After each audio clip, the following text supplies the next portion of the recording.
You're listening to Sideshow Network. Check out all of our shows at SideshowNetwork.tv.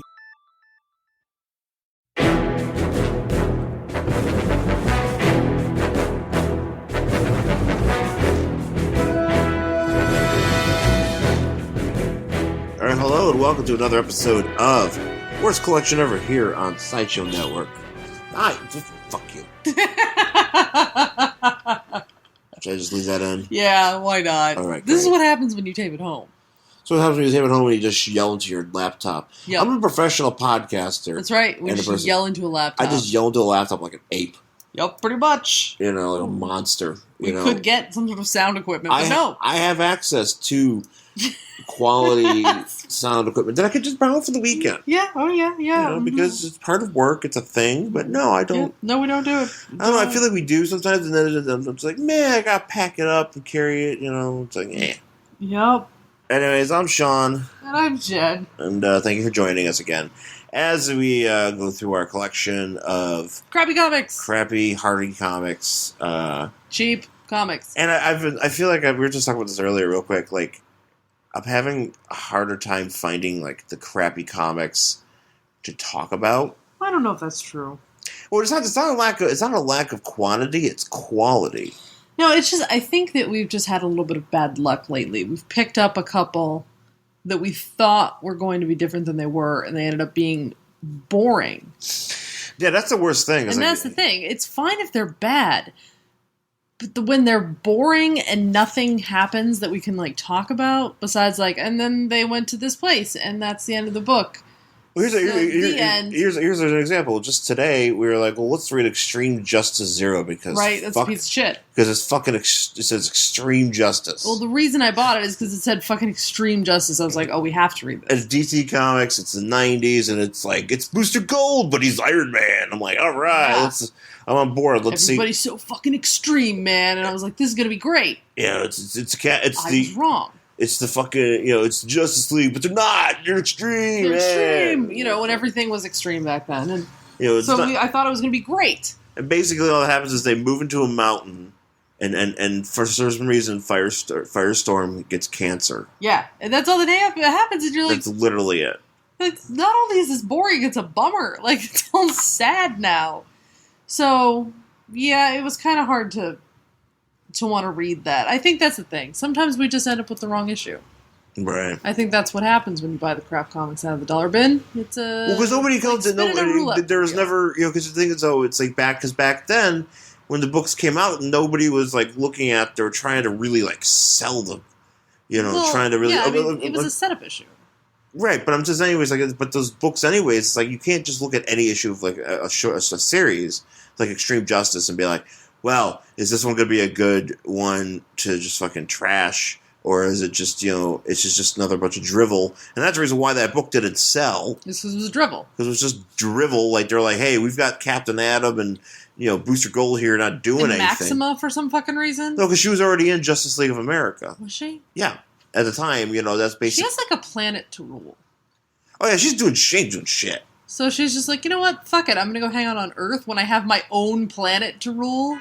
She just seems to spend a lot of time on Earth and not, just fucking with Superman. It's because she wants to have sex with him. Well, of course she does. But, and she doesn't ever, like, I don't know. I know she's like this alien queen. Yes. With crazy telepathic powers. And she's very strong. And she's super strong, and she's just like, warrior. She's just going to hang out here on Earth with these jerks. Right, like, she's got a lot of shit going on in her own life. Like, I can't imagine she'd be like, you know what, fuck it, I'm going to go hang out on Earth. I feel like this is the most that somebody's talked about Maxima in probably literally like 20 years. Ever. Let's go ever. I don't think anybody in a book would ever talk about her this much. I don't think anybody in the writers that put her on the cover of a book. Is she hot and likes to fuck? That's all we need, bro. Well, usually that's how Superman's lady hero anti-heroes go. Yeah. Anyways, so we're not doing that book. No, we just spent a whole bunch of time talking about it. We're not doing it. But the problem is, it's boring. Here's the thing: we gave you the best part of that. That's it. That's like a mini review. That's the end. So that's kind of like a neat little bonus. Anyways, we're doing Fate, yes. Not Dr. Fate, but just Fate. This is that series from the 90s. from 1995. No. Fate number 4 from February 1995. Now, could you explain to me a little bit about Fate? Okay. Because So, it is not Kent Nelson, Dr. Fate. No, it's not Kent This Nelson. is a different guy. It's not Kent Nelson. It's not Hector Hall or Any of those guys. Any other dudes. Jared Stevens. Okay. Which, right off the bat, the fucking 90s. Because this guy's name is Jared. He went to Jared. Anyways. There are people named Jared. It's not their fault that their name is Jared. I know, but it seems like a very 90s name. And it's a 90s name in the sense that Maybe. there were kids at that time being named Jared. Yeah, I don't know if it's super popular anymore. I didn't know an adult Jared at the time. Well, at this time. they do eventually grow up to become adults. But I was talking about 1994. Well, more 98. Well, So that means he was born... Okay, anyways. But Jared Stevens is a mercenary. Oh, of course He's like a treasure hunter. He's like and the thing about Jared Stevens that cracks me up is that he's got like this streaky, like red and black hair. Yeah, he's like what's that wrestler who's got the blonde streak in his hair? You know who I'm talking about. He's Seth Rollins, is that him? Yeah, Seth Rollins. Yeah. Yeah, it's like that. But instead of being blonde, it's red, like straight up red. But it's the same basic principle where you're just like, what? So here's the thing about him is He looks like a low rent Sylvester Stallone. he looks like a guy that should be like he should be in a fucking nu metal band. Well, yeah. But he's like kind of ahead of his time here because this is 94. And, he just hadn't found dudes that look like this that were, in prominent culture, weren't around for another 5 or 6 years. Right. So he was just waiting to find something that fit in. That's all. But anyways, he's basically like this mercenary. And how does he get here? Like, how does he get the I'm helmet? going to explain. Okay. So he gets, from what I understand, because I don't really spend too much time on Jared here, but he basically, in the beginning of the series, he finds because in 0 Hour, Inza and Kent and Inza are fucking toast. Mm-hmm. Because all the JSA, a bunch of JSAers get fucking wrecked. Mm-hmm. Or maybe they do. I don't know. Maybe I'm probably wrong on this. But basically, they don't have the Dr. Fate stuff anymore. So he finds the Dr. Fate stuff.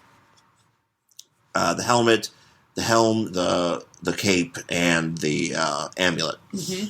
And he goes to steal it or something, and something happens where he basically he gets he fights somebody when he goes to do it, and he has to use the helmet as the medallion, and he has to turn it into weapons. Okay. Which is why he has his knife. I see. He's got his gold Dr. Fate knife. So he melted down the helmet. Melted down the helmet into a sweet-ass knife, and then he also made some Ankh darts. He actually got this little scar on his face with the red Ankh over his eye. Is that a scar or a tattoo? It's a marking or something that he got from, the first issue or something. Oh. And he at some point, too, I think he crushed his arm or hurts his arm. Is that why he's got all that, gold? He's got these gold ribbons around his arm, which is basically the cape. Oh. And he becomes this, he becomes the extreme man, But can I say that he can't do nearly as many cool things as Dr. Fate can? Oh, no, he's a fucking... All he's got, he Shud. He just fights and, has a sword, but he doesn't have any ability to harness, the mystical energies that Dr. Fate does. Yeah, I just think there's more to this book that I haven't... There's more in this book that I haven't read. Not just one that's, I'm saying, debating. Because sometimes I'll read this and I'll be like, hey, maybe I'll give it a shot, but I kind of feel bad doing so because I'm a Dr. Fate fan. I feel like I'm doing a disservice to my friends, my fellow Dr. Fate fans, including I have a buddy on Twitter named Tower Fate, who yes. I don't know if he listens to the show or not, but he's very much into Dr. Fate, and he has a Tumblr or WordPress or whatever, and I remember being like, hey man, I'm reading this, I was reading Fate, and he's like, no, we don't talk about him, and I was like, oh. Well, it's fair enough not to talk about it, but at the same time, it is some weird offshoot of the Dr. Fate mythos. It's very straight. What I was going to say, it's very 90s. Yes. Because Dr. Fate, you know, as hip as he is, you know, was a dated character around at this time. You know, he was around for 50 some odd years at this point. Yeah. And they're like, you know, it's the 90s. Let's fucking do it. Lose the helmet. But the helmet's the coolest part. Well, the helmet's the best part, but they're like, make it into a sword, and give it to some new metal guy. Until they did. So here we are. All right. So we start off with issue with I think he's in some sort of like he's in some sort of like vortex like limbo land. Yeah, reality thing. Yeah, between because we're in the middle of Dreadlands and Earth. Okay, so yeah, so he's in some sort of place. I forgot who this guy is that he's fighting. Kingdom. Is that this guy's name? Kingdom? His name is Kingdom. And I was like, what? His name is Kingdom. Why does he look like... He looks like Megatron. He does kind of look like Megatron, yet not as cool as Megatron. Oh, he doesn't do shit. He doesn't do anything. He just, like, literally all they do is fly around and yell at each other. So basically... pretty much. So basically, you know, this is, you know, at some point, he's used... there's some sort of portal that's open. Yeah, he's destroyed the portal to the Deadlands or something, or the Dreadlands, but now there's another woman-shaped vortex that's pulling everybody into it like a black hole. And this woman, this vortex is that of his ex-wife. Which I think is pretty interesting because this vortex-shaped woman, she has earrings. I know, I saw that too. I was like, could you not tell it was a woman without earrings? You know, like all of her jewelry's in space. Jewelry's intact, and really glad this vortex woman has earrings. I wish there was a comment here where somebody was like, "That vortex has earrings." So does that mean like if you get stuck in between the hoop, you don't get sucked in? Yeah, you can pass through that. That's totally way. It's like if I could just get through that hoop. Earrings. It's like I said, lucky she was wearing earrings. Like I was able to sneak through that shit. Right. So anyway, so she's getting all these monsters. I guess Kingdom's plan is to bring his horde of weird demon guys to Earth to kill it because everybody wants to destroy Earth. Right? Oh, yeah. That's what happens in comic books. When they hear about Earth, they're like, "Fuck it, we gotta destroy that place. Smash that shit." Which I feel like there'd be better places to destroy. So he, I just realized here he did live in Massachusetts as the same as Dr. Fate. So that's kind of how he had that. He ran across them. I think he had to steal the artifacts from the Tower of Salem, and there is a reference to it exploding. Yeah, later. Yeah, that's where all that shit. That's how that shit went down. So I think it's in the first issue that's what happens. Yeah. So everybody's getting sucked in, and I don't know what happens on the next page. So he's like trying to stop himself from falling. So he like catches a rock. Bullshit. And he's like, oh, this is great. You know, because this whole time, Kingdom is just taunting him. Like, you idiot. Blah, blah, blah, blah, blah. Don't worry, we're going to kill Earth. So he catches this rock, and he climbs on it. And then there's this poor, buggy, alien spider demon guy. Yeah. And his name is Weevil. And he's kind of like Gollum from Lord of the Rings. Because he's like, oh, what are you here for? Are you here so I can feast on your flesh? And he's like, no, I'm, this is my place now. You got to get out of here. So he kills him, and Weevil just says, Weevil is dying now? And I'm like, oh, now I feel bad for him. This character that you've only met in 3 panels? I care more about that character than I do about Fate. It's true. Yeah. Poor Weevil. Because who knows, you could have he was going to, but I mean, you don't know that. You could have been like, no, you can just play with this shiny piece of fabric, and he might have just been happy that way. It's extreme. It's the 90s, okay? 90s are for extreme decisions. Poor Weevil. So this is where he looks, especially I think like a really bad Stallone look-alike. Stallone was going to play him. Yeah. But Stallone was like, I ain't coloring my hair. Yeah, sure. So, again, Kingdom's just yelling at him. Yeah, Kingdom's all yelling, they're just having a shout, and they're about to flop into this... And he's like, you can't stop me, ha ha ha. Fate's like, I'll stop you. And he's like, nope, too late, one of my minions is getting through, check that out. And he, goes through this vortex, which lets out into a laboratory somewhere. Right. And his ex-wife's dad is there. Who's like a doctor. He's like one of those, some scientist guy. And this is his laboratory, and he's like, oh no, and then just as he's about to be eaten by this weird horde thing, this woman, who I thought was Amanda Waller. I totally thought, I was like, are you sure this is not Amanda Waller? Because she is a plus-size woman of color holding a fucking shotgun. Who else would it be in the DC universe but Amanda Waller? Why would you do that? Here's the thing. I know, why would you do that? You could have used, I understand the notion of being like, well, whatever, we just make her a black woman with a shotgun. Which is great. Great, but we in the DC universe, we know one... But this thing, she looks like her, She looks like her, too. Because she's got the earrings and the short hair. If she didn't have, like, if she had different hair, right? If she had a different, something else different that, like, if I didn't look right at her and say, "What the fuck is Amanda Waller doing in this book?" Amanda Waller, get out! She looks exactly like get out of this book. She really does. She's got the earrings, the short hair. She's a fucking badass from the word go, and you're just like, what is Amanda Waller doing in this book? Apparently, not Amanda Waller. Her name is Emma. She's a hobo, and she's an angel. She's a guardian angel as disguised as a hobo. I just kind of wish she looked a little different, had some different hair, a different identifying feature, because she literally looks exactly like Amanda Waller. That's why I was like, wait, are we sure this isn't Amanda Waller? I kept thinking it was going to come through that it was Amanda Waller. It's like, what the hell are you? It's like, first of all, how dare you use Amanda Waller or faux Amanda? You use the or faux Amanda Waller, right? In this book, yes, in this book of all books, because Amanda Waller's too much of a fucking badass to make a cameo. Amanda Waller could have just been like, "Give me that fucking stupid knife, and I'll make it the earrings." She's like, "I will fucking stop this shit. I'll make it. Give me this Dr. Fate shit. I'm gonna make this into like an earrings. It's a nice hat." bracelet, and I'll just do this shit. You suck. It's because it wouldn't even be like 20 pages long. You suck. Why don't you go fix everything? Why don't you go and join your Korn cover band? Actually, Korn weren't worthy of covers at the time. So we're talking like actually, he looks like the guy I used to know. A few of these guys who were like old metal grinders who were young enough to kind of make the transition over from being like, hey man, like hair metal band. No, like either hair metal, or like death metal. Yeah.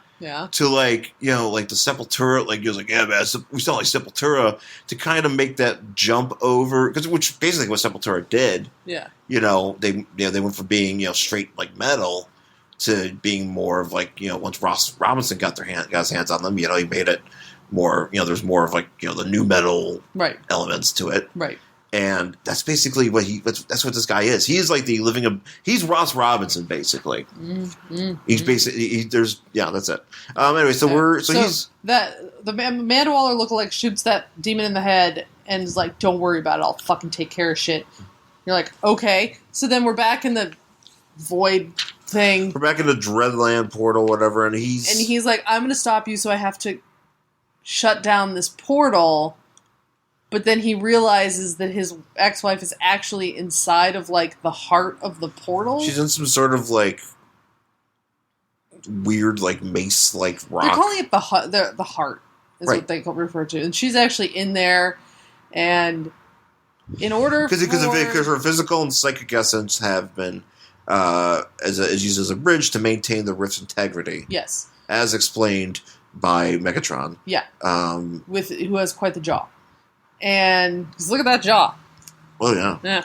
And they're like, oh, well, in order to shut that portal down, you have to kill her. That's all you can do, because once she's dead, it'll stop. And he's like, all right, well, I gotta do my thing. Well, he can't, because he gives him this choice, and... Well, he's like, why don't you kill... And he's like, oh, no. It's like, I can't, my wife, ex-wife. Off-key in her photo studio. I can't do it. Okay, babe, I love you. But if the fate of the world comes down to killing me because I'm holding open a rift, go ahead. And if I could do it, right? Yeah. Well, I'm assuming you can. Well, he totally could, actually. If I had Dr. Fate. Just remember, just be like, you know what, the fate of the Earth, of all of humanity, depends on this. This is the needs of the many outweighing the needs of the few. It's fine. I accept it. Okay. All right, good. Same with me. All right, cool. You know, because you know, shit's not getting better for me. Oh, Jesus Christ. After I get out of You're like, I've been the opening to a rift of the galaxy. This is as good as it's I gonna had aliens pass through my taint. This is as good as it's gonna get for me. I've peaked. It's all down here. I don't want to be that guy at the bar telling everybody the same story about how I was a rift that one time. It's like, dude, I had like a demon pass through my ball sack, and they're like, Kind dude, of tingles, bro. kind of tingles, but it's like, whatevs. Sometimes I can still feel it. Just me. Well, I'm gonna be totally like sitting on a beach somewhere, just telling the story to a bunch of, you know, Wearing a bucket hat. wearing a bucket hat. I'm gonna move to Santa Cruz. Fucking vampires and the Lost Boys. Just do that thing. Well, that's not the life. I don't know how do we get to that point? Yeah, when are we gonna just move up the coast and say fuck it? And just live in some POS little podunk town. Carpinteria. Yeah, somewhere Pismo Beach, you know, where there's like nothing but tourist bullshit. They had some bullshit ass comic book stores up there. Yeah. That's Sorry, Pismo Beach, if you're listening. Well, no, it was the one in the other town. It wasn't Pismo Beach. It was whatever town, other town. It wasn't Pismo Beach. It was a fucking. It was close. Whatever it was. Shit town.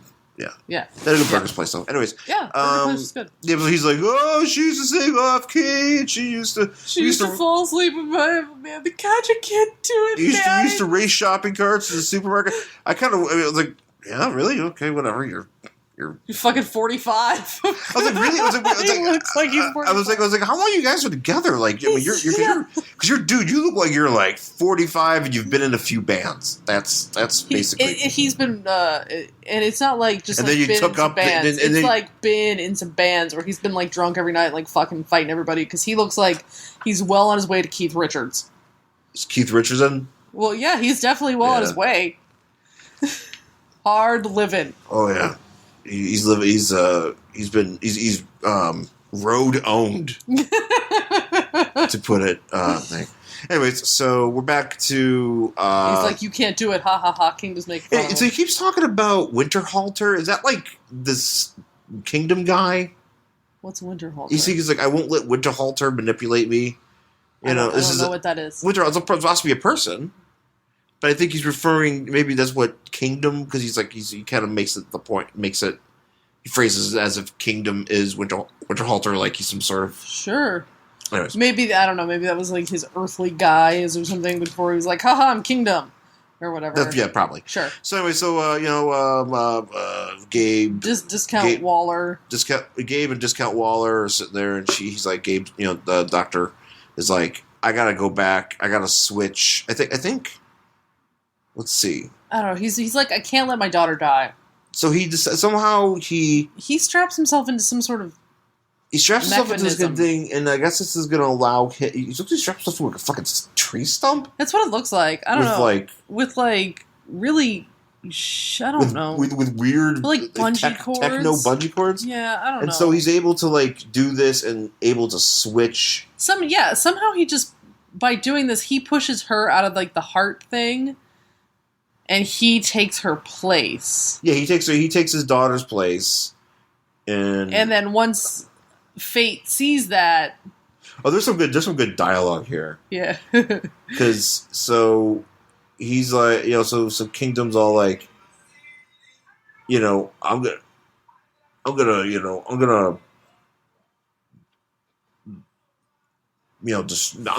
mess up your wife just so I can get.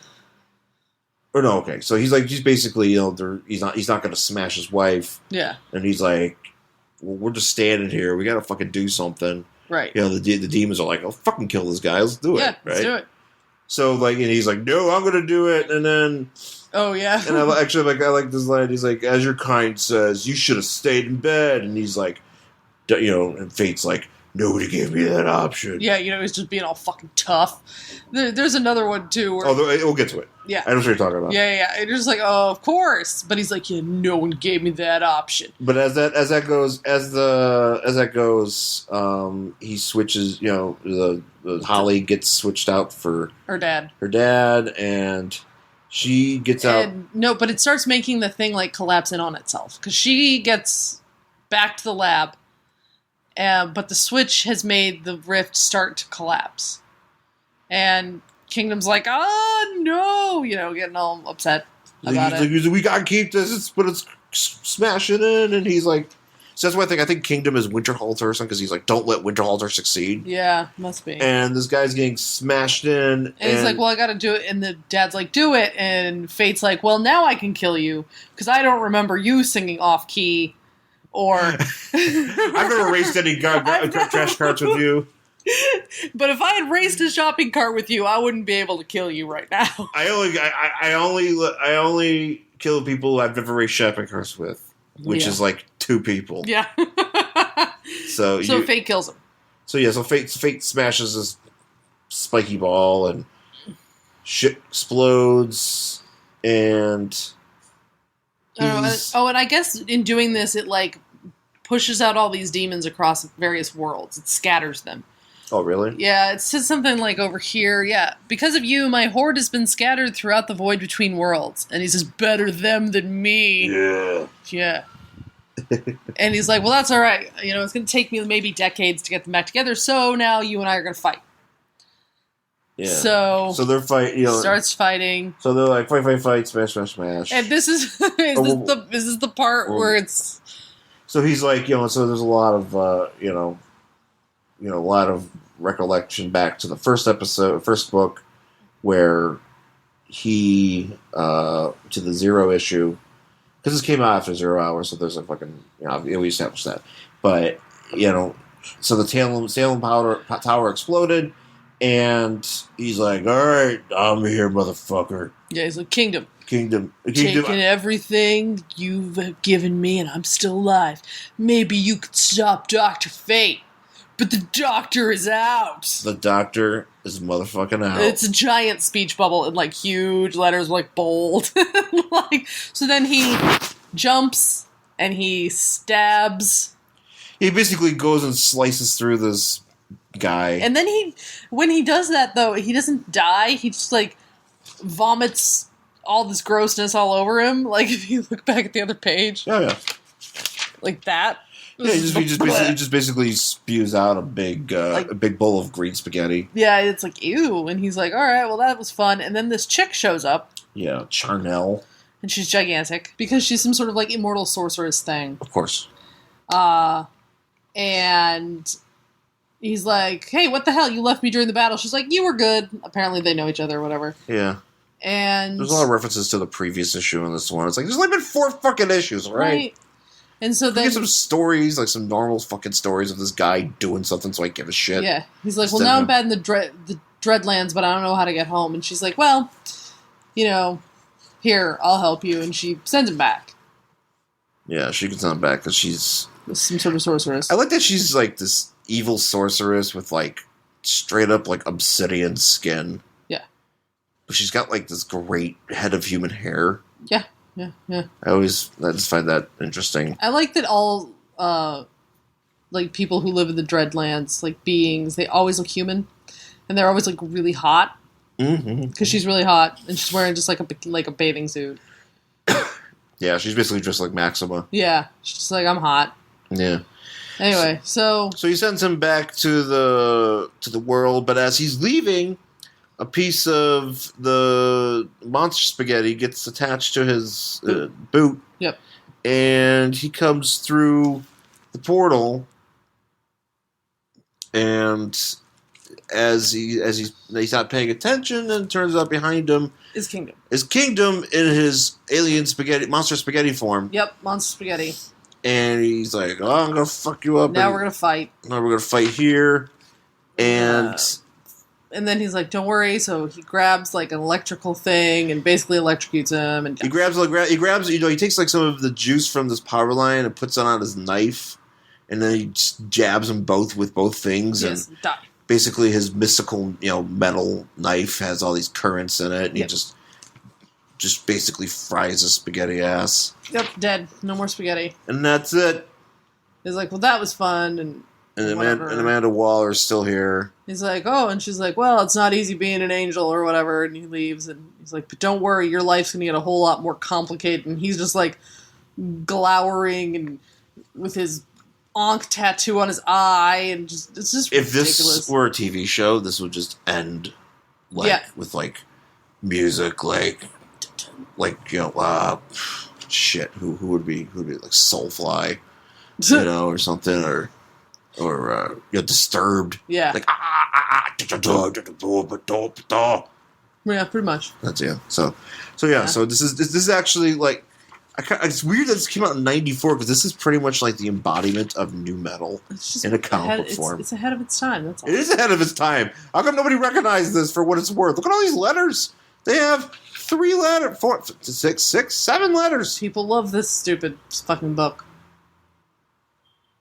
This is a good book. Yeah, it's 90s. Extreme. Yeah. I don't know. So would you read this next issue of this? I have the next issue of this. I don't know. I mean, I guess if I had nothing else to do. If I had exhausted all reading material, save the next issue of this book, yes.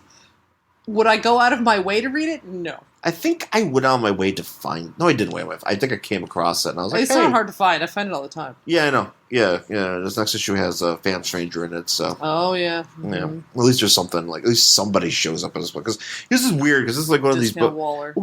Discount... Yeah, outside of Discount Waller, and it's a book about, Dr. Fate types. Uh-huh. And in some of these books that came out, around this time, like this, and Manhunter, and, there's a few others, that they didn't... I felt like they never really had a lot of guest stars. Mm-hmm. Probably because they couldn't get anybody. Well, no, they can. I mean, you could just... But, I mean, why... I mean... They're like, no, we don't want to dilute the brand of whoever. But that's... Yeah, I mean, I would have read it more had that be the case. Because usually that's kind of how I'll go through... If I'm looking for, a book... If I'm like, I'm going to buy a bunch of these issues of Fate... I'm looking for some of these issues to see how it was. It's easier when you have somebody on the cover that you recognize. Mm-hmm. That you're like, oh, okay, it's other than this. Instead of it just being like a splash shot of a sword. Of a sword, or the guy, of the character, who you don't really know enough about, but you just know apparently he's friends with somebody, or he has some purpose in this world. I think the hope here was the sword has blood on it, and it's a cool sword. It looks like a guy being devoured by a monster. So the composition of this cover is actually pretty cool. It's pretty good. It's a good one. It's a little bit different, and it's nice to have that. Yeah, but, it's not terrible. But yeah. Well, that's Dr. Fate. Well, Dr. Fate. God. Would you read the next issue? I'm assuming you have. I have. I totally have did. Have you read it? Yeah. Oh, you did read it. Yeah. All right. I bought it. Good job. I have 3. I think I have 3 issues of this series. Mm-hmm. Maybe 2. Maybe just the 2. But yeah. No, I totally will read it. No. But that's it for Fate number 4 from February 1995.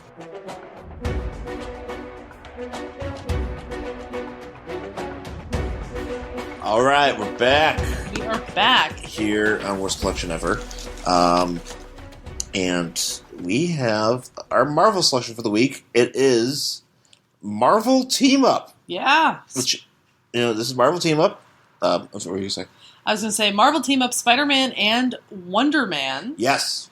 Number 136 from December 1983. Oh, boy. Oh, man. Yeah. See, this is like one of the only ways I could tolerate Spider-Man. As if he's with somebody else. When he's with somebody else.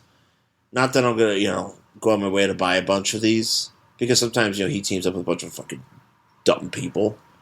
Well, shit, if they're all as ridiculous as this one, they might be worth reading. No, they're not bad. They're not bad. I mean, I have one. I got one where he's with the gargoyle, which is actually quite depressing.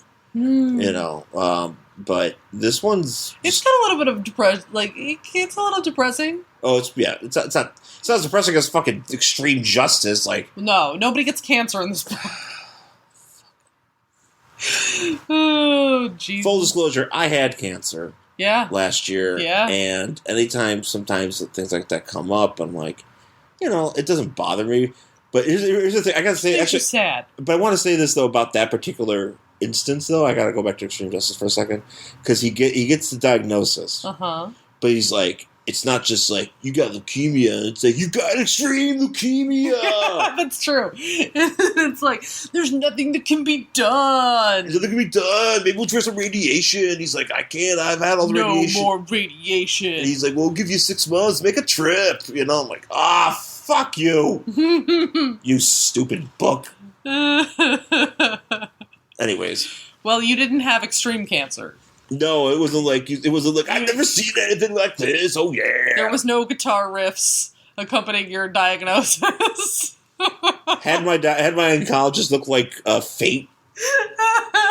That would have been something else where it would say, "You got extreme cancer." And just jumps into a guitar riff. He just snowboards down the hall. Slowly, there's a cliff. There's just fucking Hoobastank playing in the background or something. It'd just really be funny if one of the poor nurses just had to pull him on his. Actually, that'd be great. It's like, I'm the extreme doctor. They just put some ice they put some ice on the ground, just pull him. It'd be like Kiff from Futurama, just pulling the doctor down the hallway. My doctor, Zap Brannigan. Is just playing sick guitar licks. Get low to my knees and play this guitar bass. Stream. Anyways. I'm not a regular doctor. I'm a cool doctor. Cool doctor. Hey, look at my hair. It's frosted. Yeah. The medical profession doesn't look, you have to have some decorum. It's like, fuck decorum, man. You got extreme cancer. Your blood counts are extreme. Extreme blood counts. Extreme chemo. Extreme chemo would be like you go to a water park and you get chemo. I was going to say, how does extreme chemo work? It's like a water park. What, you just get you lay it comes in the form. It comes in the form of a super soaker. What do they just do? Spray it at you? Yeah, it's the treatment.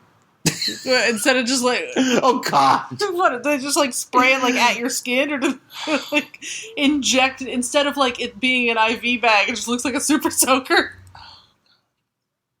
It's just getting really depressing. Sorry. Anyways, I couldn't help it. I had to bring that up. I had to bring that up.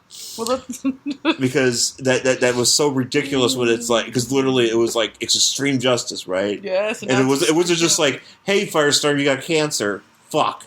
It was you got extreme cancer, and I was like, fuck you. Oh god. Sorry. For all you guys know, though, I'm doing better. You're in remission. I'm in remission and stuff. So sorry to bring you down. We're gonna bring it back up. That's right. We're gonna bring it back up. All right. Bring it back up, you guys, with Marvel Team Up Spider-Man. Sorry for my little guitar acoustic solo soliloquy part there. Yeah. Well, talk to the audience about my life. And rap with the audience for a minute, you guys. I'm Art Alexakis or something. Anyways, Obama would never do this show. No, that's why he's on Mark Maron and not here. That's why Mark Maron, he came to Mark Maron's garage and then come to sit on our couch. I think Obama would actually be offended that you hate Spider-Man so much, because if I remember correctly, he liked Spider-Man. Sorry, buddy. What am I gonna do? I can't like Spider-Man just because Obama likes it. You're I'm sorry that you're the president, but I still hate Spider-Man. You're great. You're whatever. You're cool. Yeah, we're cool, man. Spider-Man still sucks, though. You're never going to change the fact that Spider-Man sucks for me. Sorry. This is all true. Anyways. All right, so it is apparently summer in New York, but it's cold and rainy. Yeah, what's up with this shit? Yeah. Where does it say it's summer? It's up here. In this little box. Oh, yeah, global warming, yeah. Right. Back in 83. But it's just... Yeah, I could sometimes... Why is this issue called... Oh, I get it. Never mind. Yeah. It's called Webs. I'm like, this is stupid. Yeah, the whole issue is stupid. There are so many things that would never have happened in this stupid fucking book if not for Peter Parker being stupid. But we will get to that. So Peter Parker's like web slinging along, and he's like, "Oh, hey, what's that? Oh, thugs." No, he's thinking it's like, I'm poor. I quit grad school, and I ain't selling any pictures, so I gotta get some pictures. Yeah, he's web And all he literally does is cold thinking about money. And so, well, I mean I get it. Spider-Man needs it. I get it. No, it's cool. So he's like, "Oh, hey, look, there's some like guys trying to take over this truck thing or something. Stop thieves!" So I'm gonna put my camera up here and get some pictures of me kicking their ass." How he got away with taking his little camera with apparently the best fucking zoom? I was gonna say it has to be the best zoom because that is a long, because he's in this building and you see these guys. These guys are small as ants. Yeah. And he's no wonder is it J. Jonah Jameson ain't buying this. Right, you can't even see anything because he's like Parker. These pictures suck ass. Yeah. Anyways, not only that, but like he's supposed to be like a journalist and No, he's just a scientist, but he takes the pictures. But what he's doing is he's trying to be like a photojournalist for money, and like. But he's not doing. But he's creating the news, and he's taking the pictures of himself creating the news. Well, that's the way. Kind of against all journalistic. Because he's not doing that for a career. He's trying to go to school to be a scientist. Yes, well, he's sucking at it. He's awful. Yeah. Anyway, so he sees him. He's like, "Aha! I'm gonna go kick their asses." So he does. He does. Gets pictures of himself kicking asses. Yeah, and as it turns out, it was a ruse of some sort to have this event take place because Daniel Stayer, who's like hanging out in a hovercraft. he's hanging out. Yeah, what is this hovercraft? I don't know. It's like, are we sure people aren't freaking out? It's like it's a fucking UFO, or right? It looks like what? It's like round and gold and shit. And he's just like, okay, well that's over. Now let's go get some of Spider-Man's webbing because that's what he wants. He wants this webbing. Yeah, he wants his webbing, so they saw off and so they simply ruined this. They saw through a girder. They saw through a girder construction site, which how it doesn't make the whole fucking thing fall down is beyond me, but whatever. So they get this little piece because they can't get the webbing off of it, so they have to cut through a girder, and then back in Peter Parker's apartment in Chelsea, which he'd never be able to afford today. He's complaining about how his landlady didn't turn on the heat because it's the summer and you don't actually have to have heat on in the summer. So he's like, meh, but I need to pay my rent. What am I going to do? So he's thinking about that. Snaps. And then we go back to this, what's his name again? Stayer guy, who he really wants the formula to this webbing, but by the time they've gotten it to the guy who's going to figure out what it's made of, it has degenerated. Yeah, it degenerates. Because that's what it does. So anyway, the reason why this guy is so obsessed with doing this is because he was on his way to speak at some conference and he was shot. He was robbed. Somebody tried to mug him, and a police officer stood in his way to prevent it, and he got shot in the chest. Now, he also says the police officer decided not to wear his bulletproof vest because it was too big and bulky. And so he feels that he saw Spider-Man. The police officer was dead. And apparently he was just a chicken McNugget. Yeah, he has no face. I don't know why his head. Whatsoever. It's a very weird. It's a very they drew his hand properly. I know everything else is drawn and his face is just it looks like a paper bag. Yeah, it looks like a meatball, like an actual meatball. I don't know why he doesn't have just generic comic book guy face. But I mean, if he shot a meatball man, I mean, shouldn't you be like, holy shit, Meatball Man?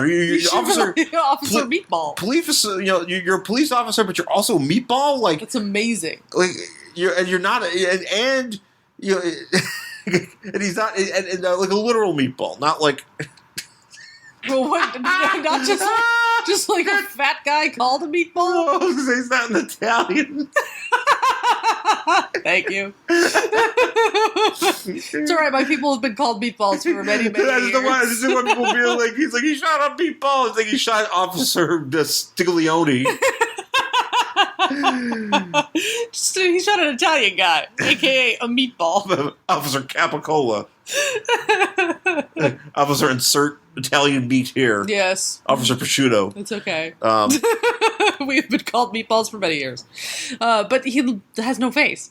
So, and he's like, oh, and that guy died, and it's on me, so I'm going to, now that I saw this picture of Spider-Man using his webbing as a shield, Which he does. Apparently, yeah, he's convinced. He's convinced that the Spider-Man webbing is the end all be all for people getting shot at. Well, it would. He's got a point. I mean, he's saying that if you could make it stable, let's say it doesn't degrade, it might be revolutionary for jackets like Kevlar. Spider-Man being, here's the thing. I get it, because like if I maybe obviously if he gave away his secret, yes, in such a way people find out he's Spider-Man. Yeah, but this is what's so frustrating about this book right here, and we'll get into it later. But like, none of this had to happen. Well, like, literally, this book did not have to happen because this guy just wants to save a couple people's lives, but they're writing him like a villain. But his whole point is he doesn't want anybody else to die. No. So he's like, all right, I've got this stupid plan. Instead of just being like, hey, Spider-Man, if you sell me the formula, we'll keep it confidential. You can keep it. You'll still own intellectual property. But he's an evil businessman. But that's the thing. That's what I'm like, dude. This could be beneficial for everybody. Where it's like you could work with him and whatever. But instead, he's a villain, right? And so, in order to get the webbing, he has to hire Wonder Man in this ridiculous. Well, ruse. The ruse is that he's going to hire Wonder Man. He's going to hire also Rand, Iron Man villain, the Mauler. Can I just say that Wonder Man drawn here looks like Beast without hair? Kinda. Yeah, he just looks ridiculous. Well, they're bros. That's how they look. I like they're buddies. So apparently, Wonder Man is working for this guy in the test department. Yes. For a couple extra bucks. Well, because here's the thing: Wonder Man, this is and he's dressed up in his his finest jacket, red jacket and black. Turtleneck and pants and everything.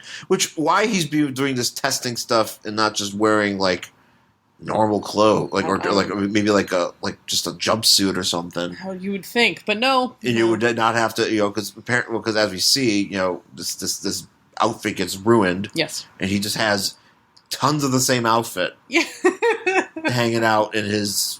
Is wherever he lives. It's just like a whole closet full. Well, he has to. He's like what's his face in fucking in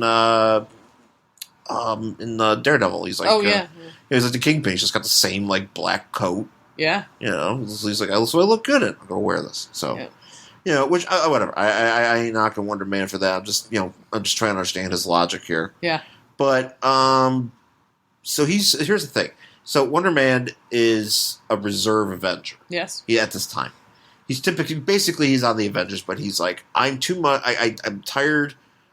He's having a lot of anxiety about being an Avenger because he's died a number of times or twice or at least once at this point. And he died at his debut appearance and he came back to life, and he's just like, man, I can't take money from the Avengers to live. I need to just be, just get by myself.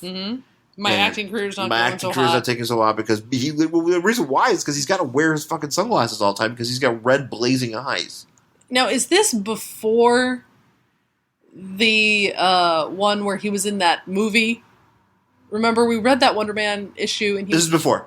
Okay, and he was doing really well, and he was in a different thing, and his eyes were all red, and it was okay. And nobody seemed to know. But things got better for him. Yeah. Things got better for him. All right, so we're at before he... This is before anybody... Right. This is like his... Oh, yeah, and his apartment's going condo in this also, because he mentions that like twice.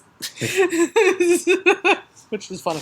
I gotta get a movers to move all my red jackets. Yeah, all my red jackets. I have so many. So he gets blown up. Yeah, he gets just shot at, and so they can test out some vests, and it disintegrates. And they're all like, and it's the whole like, he's like, I'm just a reserve. This picture of Wonder Man looks like Elton John. So he has a lot of funny faces in this. It looks like young Elton John with these like giant glasses. Betty and the Jets. So anyway, he's like thinking about all this. He's having and a how he needs money, whatever. And the guy comes up to him, he's like, hey, Wonder Man, how about you do this thing for me and I will give you $100,000. And then he goes, he's like, how would you like to earn $1,000 bonus? He's like, oh, yeah, how would let's do it. It's like, come to my office in 15 minutes. It's like, you're totally going to blow him. Yeah. And then, but of course, we have the Mauler standing in the corner. The Mauler. And he's like, did you see Wonder Man? He's like, yeah, I could take him. It's fine. Let's call him Seamus because he's like all Irishy and stuff. Yeah, he's Seamus. And he's like, yeah, I can totally take him. So, back at the Daily Planet. No, the Bugle. Oh, I'm sorry, Bugle. Jonah Jameson does not want to buy any more fucking Spider-Man pictures. And for good reason. For good reason. We are tired of seeing them. So here's the thing. He hates Spider-Man. He sure does. He hates the fuck out of Spider-Man. Yes. And he's like, Parker, you just keep bringing me these fucking photos. Bring me something else. He's like, do you not shoot anything other than No, gee, Spider-Man? I wonder why that is. And I mean, put two and two and the fact that he shoots these fantastic photos of Spider-Man in the fucking air and stuff like that, it's like you'd think that somebody maybe somebody would have read, because the Bugle's in New York. Yeah. Somebody in New York would have been like, wow, you're a really good photographer. Maybe you should work for like Getty Images or some shit. Right? Exactly. You're up on the wire. You're on a wire or AP. You should be like a professional photographer. Exactly. But no, for some reason, no one's also put together that the only guy in town who can get pictures of Spider-Man is Peter Parker. Who's just a grad student. Who just happens to have, the angles that would be impossible to get because they're literally the side of a building. Right. And no one puts that shit together. But whatever. So, as he's trying to sell his pictures, one of the other guys comes over and he's like, hey, they want to put this ad in the paper. I like this ad. And it has a picture of Wonder Man. It's just a picture of Wonder Man's head cropped around his lapels. His big red lapels. And it's just like, that'd be great. Actually, if I saw, I'd be up for that. Yeah. And I don't know why he's like, we need to approve this ad, because usually it's like whoever the fuck pays for it, whatever you put it in. But J. Jonah Jameson's like, yes, this is great because it's supposed to humiliate Spider-Man or something. Because he's going to make his fabric stronger than Spider-Man's webbing. Right. And He goes out of his way to say that because it's the whole point of saying that is that it's apparently Spider-Man is going to see it and be like, nah. Yeah, he's going to be offended. Which he is. And that's what's so stupid about this. He shouldn't be offended. Right. He should be like, wow, that's awesome. I'm really glad that somebody's trying to do, someone's trying to make a fabric that maybe can stand up. As a scientist, he should be excited about this. Instead, he's offended because he's a whiny bitch. Well, no, he's not. He's offended, but he's taking his time, though, to check it out. I mean, I get it. Yeah, it's fine. He's curious. Well, if somebody was like... I beg to differ that it's him checking it out, because we will see on the next page, he does not do shit for checking it out. If somebody was like, if somebody put an ad in Entertainment Weekly that said, so-and-so is going to do a podcast better than Worst Collection Ever. Well, that's not hard to do. And I would go check this out and be like... Of course, I would go check it out. I should go. I would absolutely go check it out, but I'll show you what I wouldn't do, which is what happens on the next page. Okay. So, and J. Jonah Jameson's like, yes, run it full page. Don't even charge him, which that would never fucking happen. Bullshit. So, Spider-Man's like, Peter Parker's like, oh, I'll go, and Jonah's like, good job. Good job, Parker, take an initiative. So, which, again, J. Jonah Jameson should figure this out, but he doesn't. So he goes and Wonder Man's bending shit. Wonder Man's showing he's showing how strong he is, and then he's like, "Here's the fabric," and he's like, "All right, let's do it. I'll show you how strong it is." And then he fucking snaps it in half. And here's where what I would not do, because there's no reason for him to do this. All of a sudden, Spider-Man in his costume web slings in. For no fucking reason whatsoever. Because Peter's like, all right, this looks... They aren't doing anything. They're just showing off this fabric. No one's saying anything bad about Spider-Man. But that's the whole point, though. Is that because Spider-Man... Because it's in the article that the guy is like, Spider-Man's going to want to know why somebody's saying his webbing is stronger, which I think you're just basically hoping that his hubris... Well, that's the thing. That's or his just pride is hurt. That's just fucking bullshit talk, and Spider-Man should know that. But instead... He takes the bait because he's an idiot. He web slings on in. And the first thing he does is he puts a whole bunch of webbing around Wonder Man's hands. Yeah, wait, why does he do that? That's it. That's what I mean. There's no reason for that. There's literally no reason. Wonder Man's not doing anything. Doing it. Well, no, because he's doing it because Wonder Man's the guy that's showing how it worked. But, how he's trying to prove that his webbing is the strongest. Which I don't really care if his webbing is strong. Like, why did you have to interrupt this? This is my whole point. None of this would have happened had Spider-Man just stood in the back of the crowd as Peter Parker and went, oh, obviously Wonder Man broke that, so it's not strong enough. Yeah, it's already been accomplished. Right, yeah. It's already been done. But no, he makes this huge show. Okay, no, I get your point now, yeah. Right? So he makes this huge show, and the evil villain guy's like, haha, I took the bait, so who comes in but the Mauler? Mauler shows up, and he starts wreaking havoc on... In front of all these people, they just start fighting. In the middle of this demonstration, just fucking fighting and exploding monitors. I'm surprised nobody dies. And it would be all Spider-Man's fault because he completely instigated this entire thing. Yeah, so he didn't have to do anything. So Wonder Man, as this is going on, Wonder Man figures out that it's all been a ruse. Right. So he's like, I'm going to find out where the hell the Steyer guy is. Well, because what happened is the monitors exploded and they knocked Spider-Man out. Right. So they, take Spider-Man. He's like, fuck it, I've been used. Yeah, so Wonder Man's all indignant, rightfully so. Yeah. So he goes up to the office to find out where this guy's hiding out, and he goes to, the records office, and this is funny. So he yells at this guy, and he's like, the guy's like, dude, I don't got time for this. Yeah. And, I can't tell you where this is. And so Wonder Man just takes one of his, filing cabinets and just demolishes it. Yeah, he just destroys it. Now, this poor guy is now probably has cleaned up this mess by himself.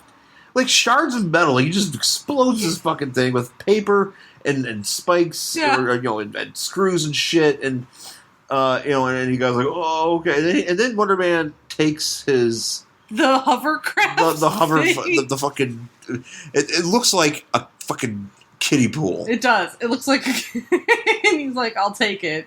And so he takes it. Give me the keys to his kiddie pool. To somewhere in Brooklyn. So he takes the kiddie pool to Brooklyn, where there's an abandoned armory, which is probably now some artisan beer distillery. Artisan cheese bar. That's exactly what it is. It's an artisan cheese bar, and Spider-Man is strapped down to a table by his arms. And they're like, give us the formula to your webbing. And he's like, no. Nope. And they're like, well, we're just going to have to get it out of you. Well, Seamus is just going to shoot you in the face. Yeah, and that'll do it. And then, of course, as all this is going on, Wonder Man busts through the door. He buthooms through the wall. So they told him, he just flies out in his fucking... Does the kiddie pool have GPS? It must have. It must have GPS back in the day. So they're like, all right, fight this guy, and Wonder Man sets Spider-Man free. It's the Wonder Fella. Yeah, Wonder Fella. He is Seamus. Yeah, he is. He calls him Wonder Fella. And I don't know. There's some fighting. Yeah, so they're basically fighting the crew here of And the guy who was in charge of this, he runs down a hallway. And he gets to the end of it, and he turns on all the weapons that are in the hallway. For some reason, this abandoned armory has a hallway with Gatling guns in the wall. Yeah, they're like, oh, this must be the test hallway.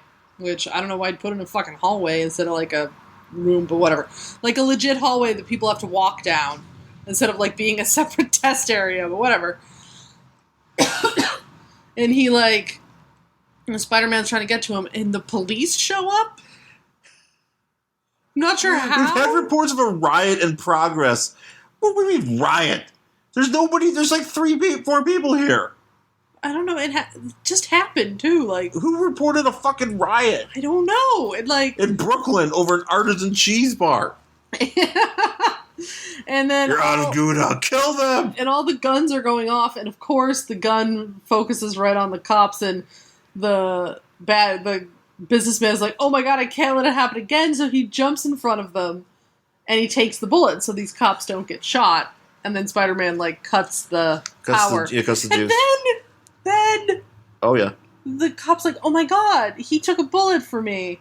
And he's like, well, I wouldn't take it too hard, officer. It was his choice. He's like, but he did it for me. He's like, I know, but that's what they call full circle. Fuck you, like, Spider-Man. This is all your fault. This whole thing is your fault.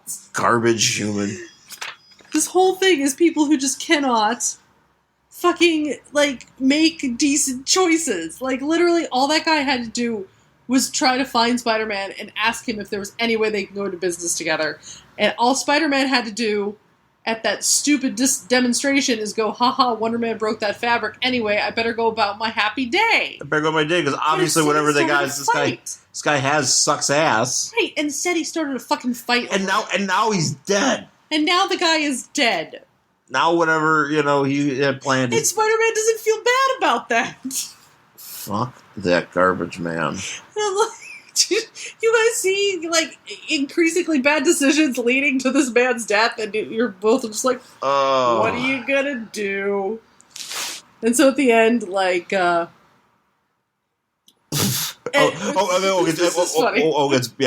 And so after some post-explanations later, I convinced the police that you had nothing to do with the Spider-Man. No, this is the best part, because after the couple panels earlier, because Wonder Man and the Mauler noticed that the businessman is dead, and Mauler's like, well, I was just doing it for a job. He's a mercenary. I'm a mercenary, so now I already got paid for this job. He's dead, doesn't matter, so our fight is over, and he leaves.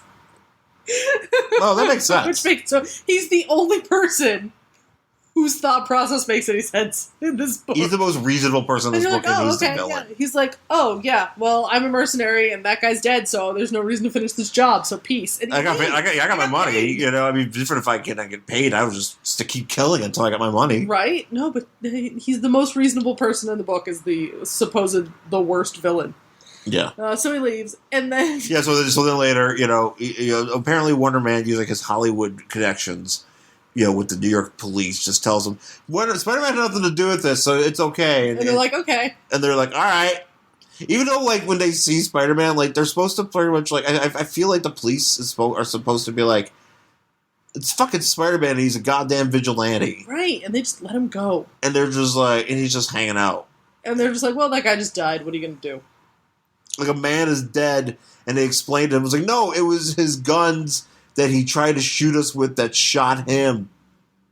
Because he's trying to get my web fluid. And I was like, without a court case, we don't need any judges. No. We don't need any we'll just due process. chalk it up to an accident and let Spider-Man go free. Does that happen sometimes? And you can just kind of explain away a man's death at the scene and be like, especially if you're wearing a fucking costume. Well, apparently if you wear a costume.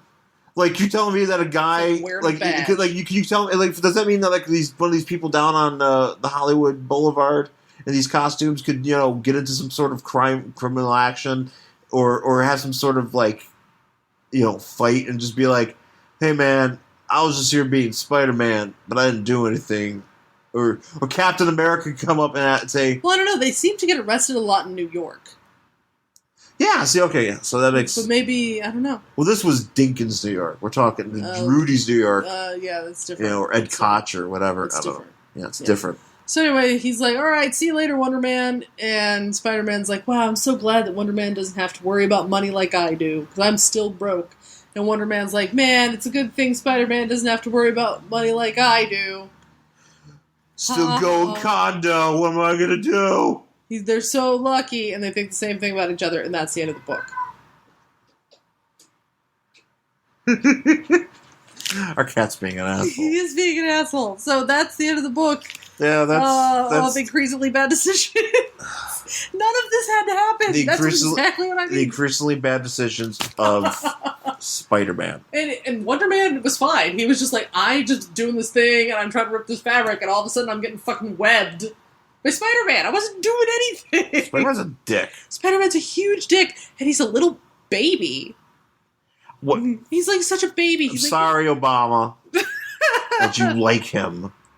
Because he's such a little baby. He's like, someone might have something stronger than my web fluid. I better go make a scene. Wah. On top of that, too, he gets a lot of breaks. And then he bitches about how he doesn't get any breaks because the fact that he's not in jail is a huge break. The fact that he goes on to marry a very beautiful woman. Yeah. And he has a career, and he eventually gets his master's, I think. Apparently he's smart enough to make this amazing web fluid. He was apparently smart and all this shit. And he just gets to bitch about how his life sucks. He's a little whiny baby. Dumb jerk. I can't say. I can't. I will probably read more of these. Oh, sure. Because it's not just Spider-Man, or at least if it's somebody else. It's probably just book after book of Spider-Man, like antagonizing everybody and making everybody's lives miserable, and yet he's supposed to be the hero. And this book in itself, he's not very funny. No, he's not. Because usually he's supposed to be the funny guy. Right, he's not very funny in this book. But he's not very funny. No, he's just a dumb, whining man. Yeah. Anyways, so that's Spider-Man. It's a Marvel team up with Spider-Man and Wonder Man from December 1983, issue number 136. That's it for our show this week. And we have a very big announcement coming up soon. Yeah. With regard to a live show. Yes, I think we should have that finalized hopefully this week. And we will make sure we share that with you folks. You fine folks that listen. And if it's your Los Angeles area, hopefully you'll be able to join us. Yeah, come on out. And we'll tell you more about it once we get it set up. But, that's it for the show. I'm Shawn. You can find me on Twitter at AngryHeroShawn, SHAWN. Also the same on Instagram, and my Tumblr is theangryhero.tumblr.com. And you can find me on Twitter and Instagram at Jen Stansfield. My Tumblr is jenstansfield.tumblr.com. WordPress is jenstansfield.wordpress.com. All right, that's it for the show, folks. We'll talk to you next week. Bye.